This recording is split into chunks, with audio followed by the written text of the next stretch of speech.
여러분, 민노총 지금 내부 분열이 터지기 직전의 상황이라는 거 알고들 계십니까? 새벽 배송이 무슨 2급 발암물질이니 뭐냐면서 새벽 택배 배송 금지라고 떠들어댄 이후에 감지되고 있는 분위기가 바로 그것입니다. 정말 바보들의 합창이라는 표현이 딱 맞을 정도죠. 지난달에 민노총은 야간 노동은 2급 발암물질이다, 그래서 새벽 배송을 금지해야 한다라고 외쳤습니다. 이 말은 나오자마자 언론에서 대서특필됐고 저게 뭔 개소리냐라며 지금까지도 미친 듯한 비판을 듣고 있죠. 그런데 문제는 어제 민노총 위원장 출신 김영훈 장관이 이 말을 거들었다는 겁니다. 그는 심야 노동은 2급 발암물질이다라고 말하며 민노총의 주장에 힘을 실어준 셈입니다. 그런데 문제는 바로 여기서부터 시작됩니다. 매일신문에서도 지적했듯 국제암연구소는 심야 노동에 대해 발암 등급을 매긴 적이 없습니다. 1, 2에 입이 이런 식으로 군으로만 분류할 뿐 등급을 정한 적도 없고 위험도 평가나 규제 법률 제정 권고도 없습니다. 우리나라 국가암정보센터 역시 이를 군으로 번역합니다. 그런데 민노총이 지들 멋대로 오역을 해서 2급 발암물질이라고 외치는 바람에 국민들은 새벽 배송이나 야간 노동이 실제로 2급 발암물질인 줄 착각하는 상황이 벌어진 것이죠. 그렇지 않습니다. 이건 철저한 오역이고 사실상 선동입니다. 구라가 아니면 선동을 못하는 족속들이란 걸 스스로 증명해낸 셈이죠. 새벽 배송을 마치 고위험 노동, 당장 금지해야 할 업무처럼 보여주기 위해 저런 수작을 벌인 것처럼 보이지만 문제는 거기서 끝나지 않습니다. 국제암연구소 문서를 보면 야간 노동 직군 예시로 장거리 화물트럭 운전자가 적혀 있습니다. 민노총으로 치면 화물연대죠. 즉 새벽 배송을 공격하다가 자기들 식구인 화물연대까지 공격하는 구조가 되어버린 겁니다. 화물연대가 어떤 곳입니까?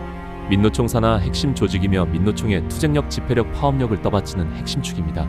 그런데 민노총의 논리를 그대로 적용하면 화물연대가 야간 운송하는 모든 것을 그만둬야 합니다. 그럼 어떻게 될까요? 화물연대가 가만히 있을까요? 그 운전자들은 새벽 야간 운송으로 돈을 버는 사람들입니다. 갑자기 하지 말라 하면 네, 알겠습니다 하고 갈까요? 결국 민노총 스스로 자기 조직을 공격하는 모순을 만들어버린 것이며 이걸 생각도 안 하고 장관이라는 작자까지 나서서 민노총 논리를 그대로 거둔 겁니다. 한심하기 짝이 없습니다. 국민의힘 추산이긴 하지만 만약 저 논리가 현실화된다면 경제 손실이 약 54조에 이른다고 합니다. 전국 이용자가 2천만 명이고 시장 규모가 15조이기 때문에 소상공인 매출 감소만 18조에 달한다고 해요. 그런데 민노총은 금지해라, 발암물질이니까라고 주장합니다. 이게 보복이든 감정이든 정치적 노림수든 이 사람들은 국민 생활과 경제가 흔들리는 것에 대해 전혀 신경을 쓰지 않는다는 게 드러난 겁니다. 심지어 같은 민노총 산하 화물연대 기사들이 야간 노동 금지로 실제로 피해를 보면 월급도 줄고 생활도 어려워질 텐데 거기에서 오는 스트레스야말로 발암물질 1급을 넘어 0등급급이 되는 거 아닐까요? 왜 이런 생각을 못하는 걸까요? 쿠팡 파트너스 설문에서 무려 93%가 새벽 배송 금지에 반대했고 70%는 금지되면 다른 야간 일자리를 찾겠다고 했습니다. 우리는 괜찮으니까 개소리 좀 그만해라라는 현장의 목소리입니다. 당사자들이 반대를 하고 오히려 야간 배송이 더 좋다고 말하는데 민노총은 그런 목소리는 듣지 않습니다. 심야 노동은 발암물질이다라는 말을 최초로 꺼낸 사람부터 잡아서 책임을 묻고 싶어질 정도죠. 세상에 발암물질이 얼마나 많습니까? 커피도 발암물질 성분이 있고 김치도 마찬가지고 전화기에서도 발암물질이 나옵니다. 그런데 이런 것들은 무시하고 새벽 배송만 발암물질이라며 난리들이죠.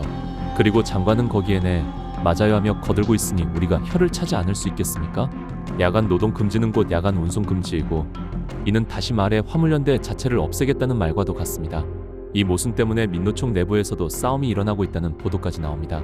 사설 제목처럼 이젠 화물연대마저 공격하는 민노총이 되어버린 거죠. 진짜 바보들의 합창입니다. 여러분의 생각은 어떠십니까? 이 멍청이들의 합창이 어디까지 갈지 댓글로 함께 토론해봅시다.